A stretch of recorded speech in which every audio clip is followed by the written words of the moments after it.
Let me show you how to cook these pan fried chicken noodles that you can eat every day. Let's prep and go with Lee Kum Kee. Slice the mid-side for about 1 cm. Marinate with Lee Kum Kee premium soy sauce. On the side for 10 minutes. Gonna cut little pieces in long slices. Next is mushroom and spring onions. Next, cook the hockey noodles. So now we put the slow pins in for about 30 seconds. So we pan fry the chicken. Make sure you put it inside down. Oh, nice color, golden and crispy. And now chicken is already cooked, but we need to cut in small pieces. The seasoning sauce, chicken powder, sugar, potato starch. So now we add Lee Kum Kee Panda brand oyster sauce, garlic and ginger.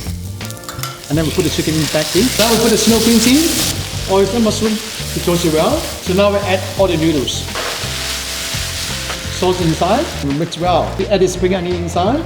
So now we can transfer the noodles in the container.